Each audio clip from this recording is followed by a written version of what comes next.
How deep in Gresham? I lived, if you know Gresham, you know where Hogan Road is?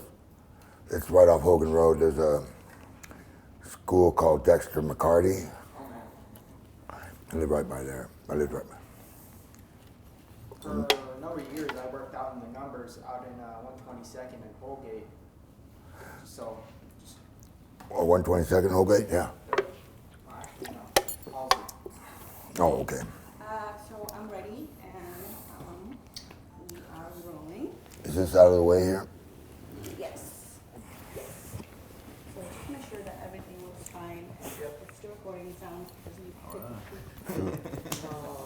You still want that paper still showing? it needs to be A cheat sheet. Yeah. Sure. I think that looks fine. Oh, more. Towards me? I'll look it for you. So you can see. More, Kitty? There you go. Like it. All right, we're rolling. Well, Dave, it's great to be here. Thanks so much for agreeing to the interview with me today. My pleasure. I'd love to just know, what are you working on these days, and how are you going about doing that? Wow, what am I working on? I have an African art business where it makes me absolutely no money, but it's fun.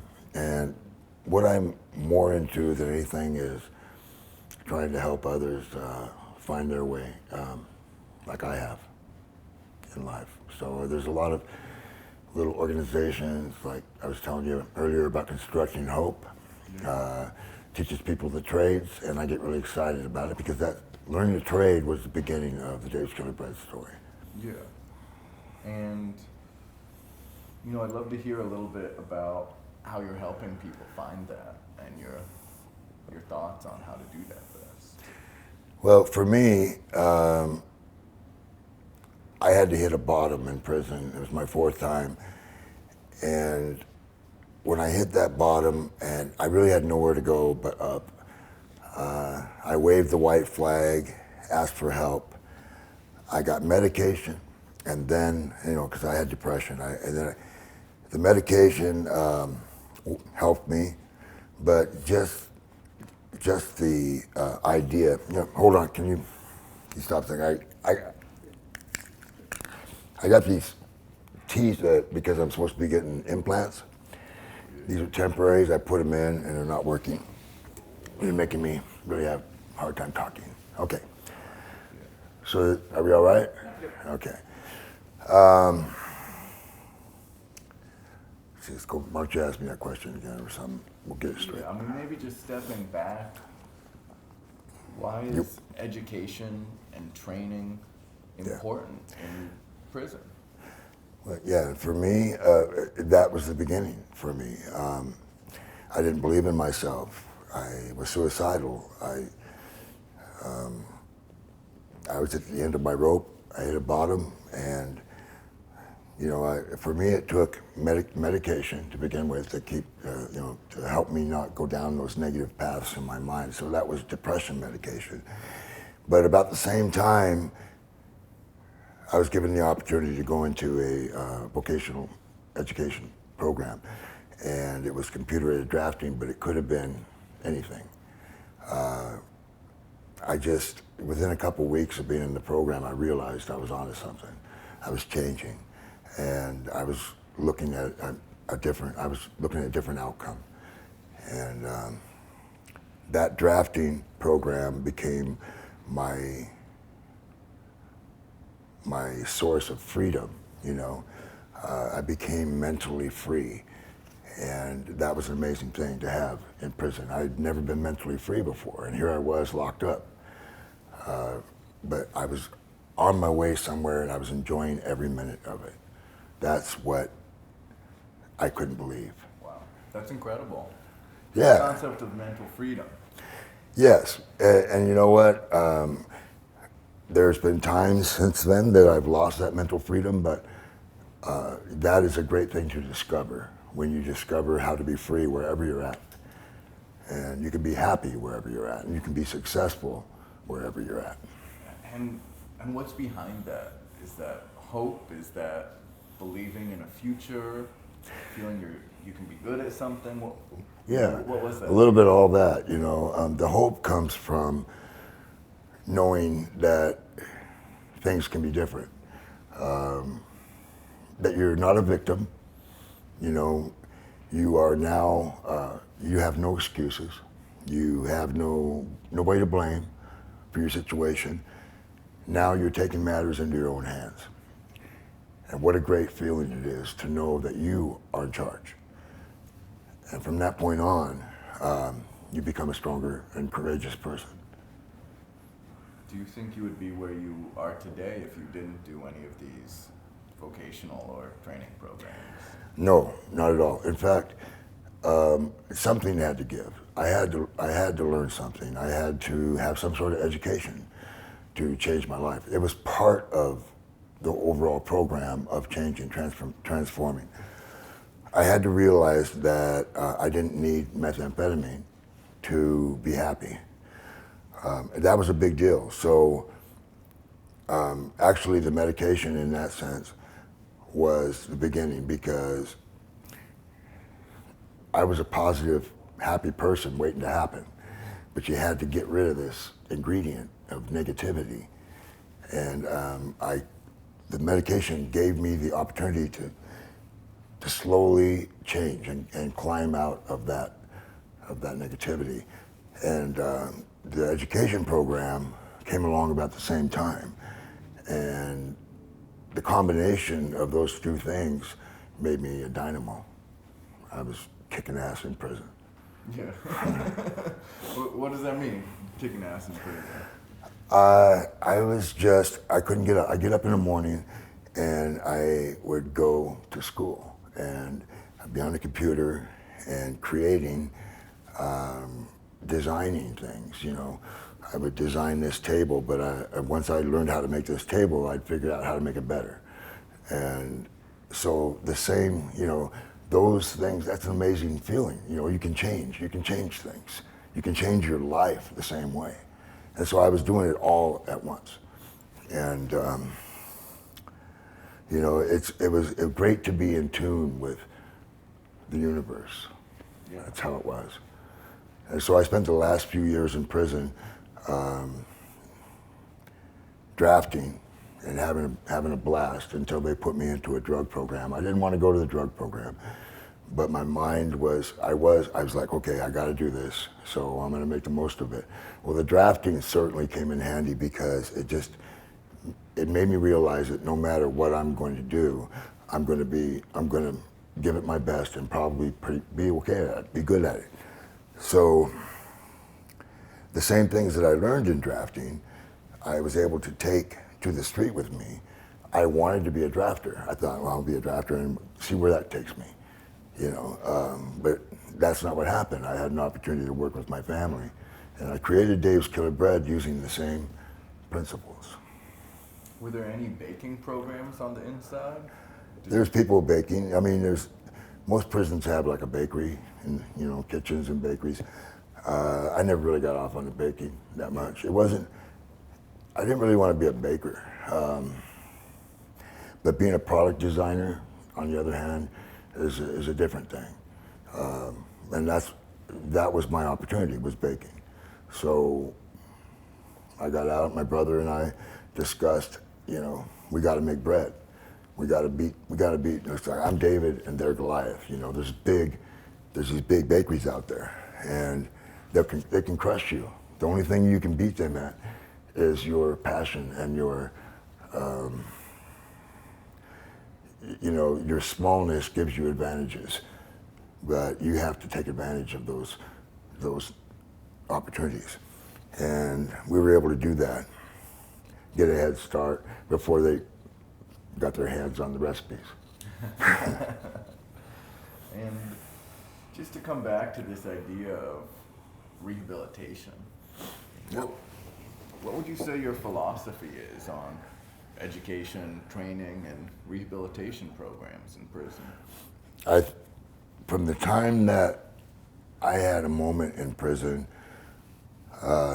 when I realized I was more capable than I thought, which was due to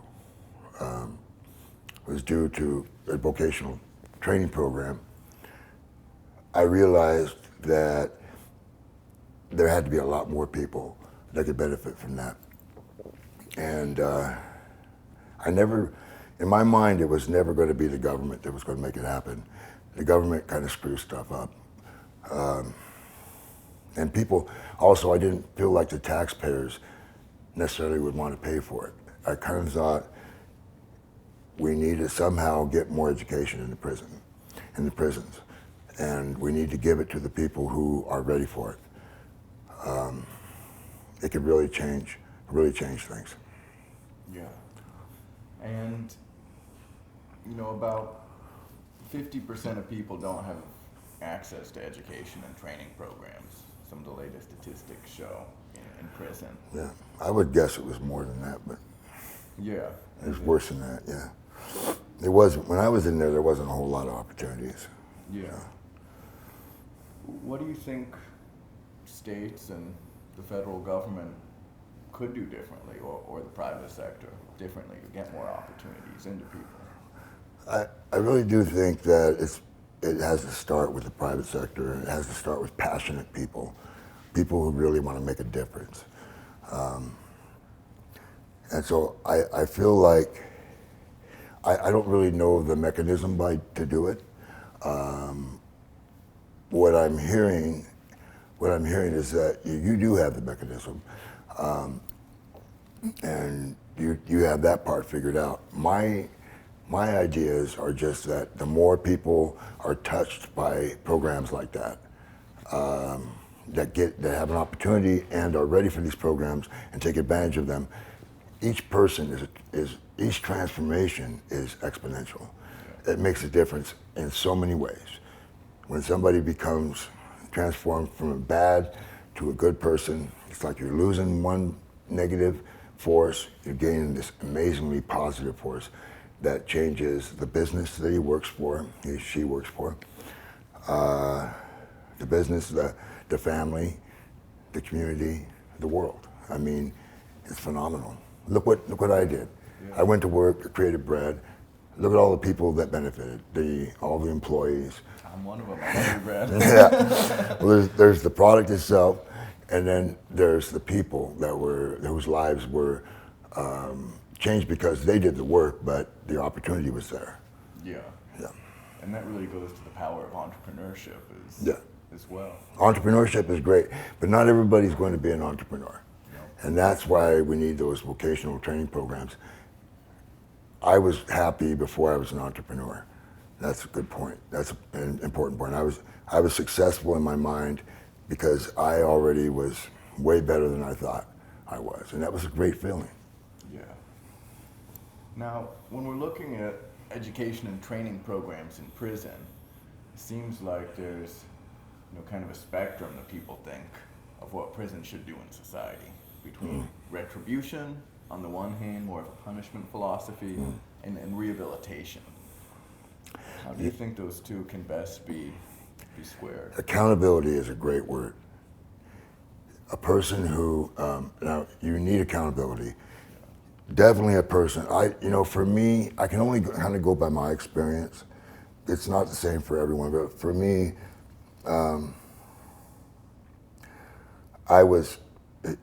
I needed to become powerful for myself.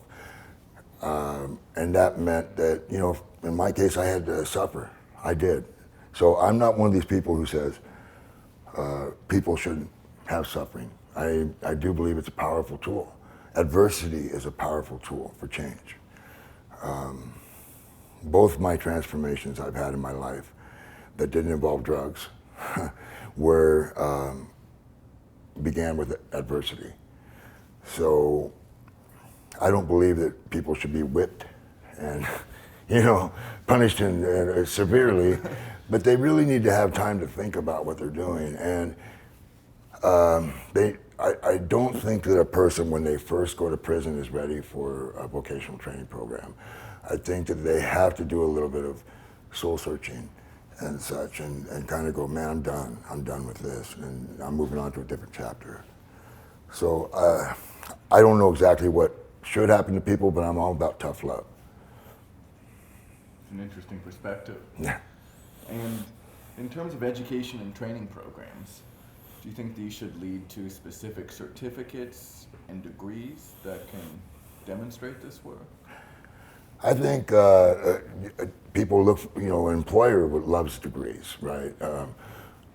You know, showing that you have done this, you've completed this assignment or this major change in your life, that means a lot to an employer. And in general, just gives you respect, Plus, it's a great thing to be able to, for yourself, to go, well, I completed this degree, I am somebody, and I think it's important to have degrees. I think that a person can actually, though, without a degree, can take what they have and build on that. It doesn't matter where you're at, you can build on it. Yeah.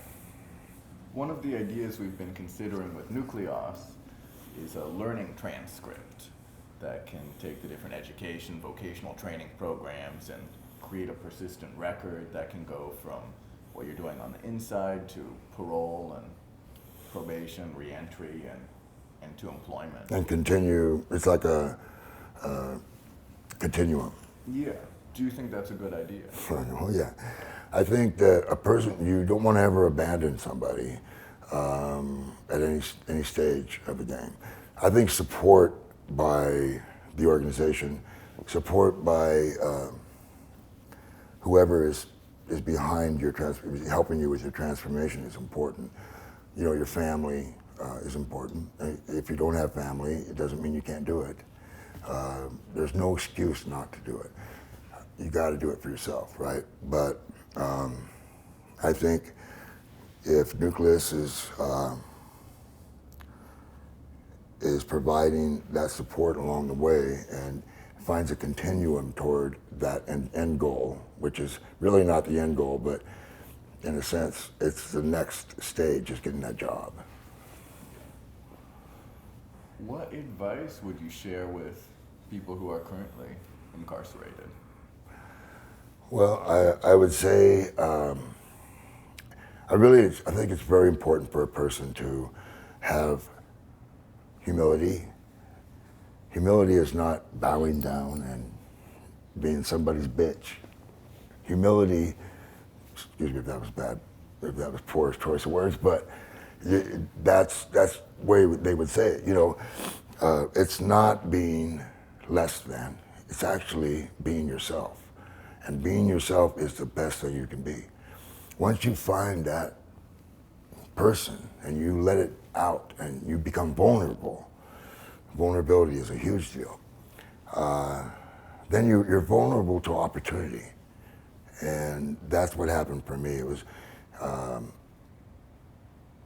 It was humility, medication, education, and acceptance of myself. And I've been accepting myself with all my faults and failures. I just kind of like, oh, man, okay. How many times have I done that? I've failed how many times? But I'm still happy, I can fail today. I could even fail at this interview and go, well, what did I do wrong? You know what I mean? Let's do it right next time. It's a little late to fail. We're doing just great, but that's a really powerful perspective. And, looking again at these programs, if you were going to design or, suggest ideas for education and training and, mental wellness support programs in prison, what would you suggest? Well, where are the opportunities? Where are the opportunities in the world? Okay, one of those opportunities, as a marketer, as a businessman, what do? You look for opportunities in the marketplace. You don't choose the hardest thing in the world. First, the average person in prison isn't going to get out and be an academic. That's just not going to happen. They're going to get out and have an opportunity to contribute as in the trades. More than likely, it's in the trades. The trades, I love the trades, and I get excited about the trades. That people will eventually fill all these positions. Actually, I love that there's a lot of positions to fill, but the opportunity is to fill these positions and create, our economy will benefit. We have a good economy in that regard, that there are positions to fill, but the more you fill the positions, actually the economy can get better as well, because that makes the company more stronger and more capable. I mean, right now, I can't get an electrician to save my life. It'd take me a month to get an electrician up here. You shouldn't do that, What does that say? Opportunity. As far as mental awareness, mental wellness, things like that, some people might need medication, I say that, but I think that I myself would just go in there, and if I had a chance, I would go in there and tell them, how it worked for me, how free you can be out in prison. You shouldn't be hating on the corrections officers. You shouldn't be hating on the system. That is a waste of energy. You shouldn't be hating on anything, Train your mind to see the positive all the time. Don't blame, don't make excuses. We need to teach people that. Yeah. That's incredibly powerful. It is to me. Yeah. Did you do any cognitive wellness or counseling programs, and what do you think the role of those is? They're great. They're great if you're ready. If you're ready for those programs. And there was many years when I wasn't. And I was like, man, what the fuck is this bullshit, right? But I got to a point where there were certain programs like the Franklin reality model. I remember the belief windows and, is that going to meet your needs over time? Simple things like that are very powerful. Wait a minute, step back and think about your decisions. Step back and think. So the cognitive restructuring is powerful. So there's great opportunities in prison to learn about your mind and how you work, but there can always be more. Yeah. And, I understand you think there's a big role for the private sector here. Mm-hmm. Government is obviously a big part of, policy and what happens in prison. You can't circumvent the government. They've got to be part of the solution Yeah. to make this better. Yeah. Do you have any thoughts on what governments, legislatures, policymakers should be doing differently in terms of Well, prisons? I don't think there's enough understanding of what the taxpayer could be beneficial for, and how rules could be eased up and strengthened to make a better environment, for more conducive environment for growth and change.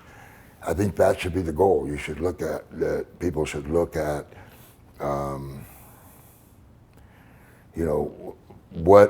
many opportunities and how much support is there for people in prison, and how do we set up an accountability model so that it works and people build their way into a better life.